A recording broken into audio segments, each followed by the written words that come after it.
Assalamualaikum warahmatullahi wabarakatuh, teman-teman dan sahabat. Ini posisi saya di jalan jurusan Kediri. Di pinggir jalan ada sebuah bangunan, menurut informasi mau dibuat kafe ya. Tetapi yang mau saya ceritakan adalah penggunaan bata ringan. Nah, ini. Jadi yang punya ini mempunyai pilihan tentang menggunakan bata ringan. Bata ringan dan batu merah atau bata merah ini tidak perlu ditentangkan karena semua punya kelebihan dan kekurangan. Ini ukurannya 18 kali 4. Yang di utara ini untuk tempat tidur. Kemudian yang di tengah itu untuk kafenya, nanti di dak kayu sampai pinggir jalan ini.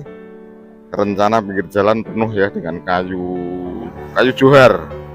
Menurut informasi kayu johar tadi saya bicara itu kuat dan tidak mudah kena rayap dan omo ya. Seperti ini teman-teman. Kemudian ini yang tuan rumah mengendaki untuk pemasangan ini menggunakan luluh biasa, pasir dan semen. Sebenarnya saya sudah pernah membuat dua rumah itu menggunakan mortar, ini lebih ringan ya. Lebih ringan biayanya, ya lebih cepat. Tetapi tadi saya tanya pada tukangnya karena yang punya rumah menginginkan seperti ini ya dijalankan saja. Dan tadi saya tanya pada tukangnya juga bahwa tetap cepat menggunakan lem bawaannya itu lem mortar. Nah, kemudian yang perlu kita bahas, kenapa menggunakan mortar dan kenapa menggunakan luluh. Ini sama-sama punya alasan. Sebelum lebih lanjut, tadi saya sempat ngomong sama tuan rumahnya bahwa bata merah yang dipilih ternyata mudah pecah. Ini mungkin seperti yang saya ceritakan di video saya selanjutnya kemarin, bahwa bata merah itu, bata hebel itu bermacam-macam ya. Jadi kalau yang standar itu lebih enteng, lebih kuat, tidak mudah pecah, harganya agak mahal sedikit dan presisi, cara menatanya lebih gampang. Nah, ini terlihat banyak yang pecah tadi karena si tuan rumah tidak paham betul tentang hebel. Tapi apapun ini sudah dipasang ya, nanti kalau sudah di finishing pasti kuat juga. Alasan menggunakan lemnya menggunakan luluh ini lebih rata apabila ini setelah dibuat tidak segera di plester, air tidak bisa masuk ke dalam. Sebenarnya hebel itu kedap air, tetapi biasanya kalau dilem itu yang tukangnya ngelemnya tidak merata sehingga ada lubang-lubang. Kalau kena air, akhirnya airnya masuk ke dalam. Tapi kalau dengan cara ini lebih aman karena rata, semua kena luluh, dan nanti melesternya lebih gampang, banyak cantolannya ya. Ya, ini natnya ada kira hampir 2 cm ya. Nah, 2 cm ini. Sebenarnya pakai lem mortar pun bisa kalau ngelemnya merata, lemnya banyak sama dengan ini lebih kuat. Tapi biasanya tukang karena sudah asik ngelem, tidak rata pun sudah lengket. Akibatnya kalau rumah tidak segera di plester ya, nek gak di plester, akhirnya bocor ke dalam. Yang bocor bukan hebelnya tapi adalah aplikasi pengerjaan yang tidak rapat.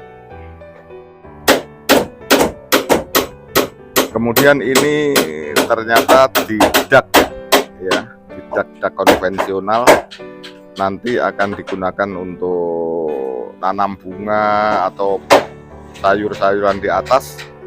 Hanya sayangnya menurut saya ketinggiannya kurang. Tidak ada 2 meter ini, ada 1, 2, 3, 4, 5, 6, 7, 8, 9. 2 meter saja ya, baru dak.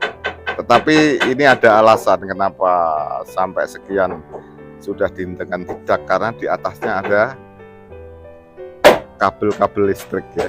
Ada kabel-kabel listrik yang tidak mungkin akan dipindah, sehingga terpaksa harus hanya 2 meter. Inilah teman-teman, jadi yang punya rumah punya alasan kenapa tinggi temboknya hanya sekian, karena di atasnya ada kabel-kabel listrik dan telepon yang sekian ini.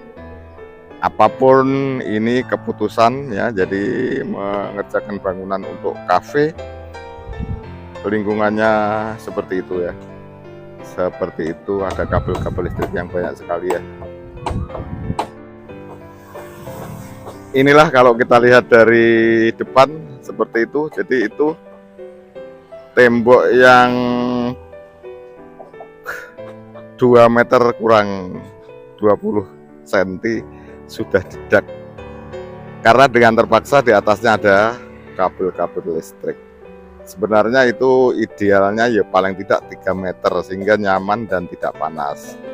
Tetapi tidak tahu ini keputusan yang punya rumah.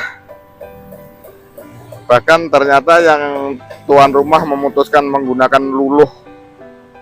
Tadi saya tanya alasannya biar lebih hemat karena mortar lebih mahal. Padahal sebenarnya kalau alasannya hemat, sangat hemat mortar.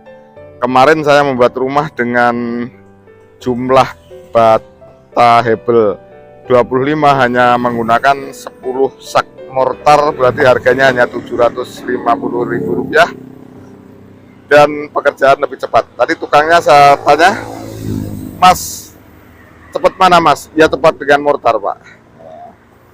Tetapi kalau dengan alasan yang tembok luar tidak segera di plester menggunakan cara ini, saya sangat setuju, karena yang jelas rapat, kalau ada hujan tampias tidak akan masuk ke dalam rumah. Begitu teman-teman. Jadi bata hebel sebenarnya kedap suara, tetapi cara pengaplikasian yang perlu cermat biar tidak bocor. 1, menggunakan mortar tapi lemnya harus merata, baik semuanya itu aman atau dengan cara seperti ini.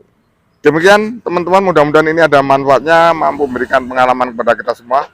Terima kasih. Wassalamualaikum warahmatullahi wabarakatuh.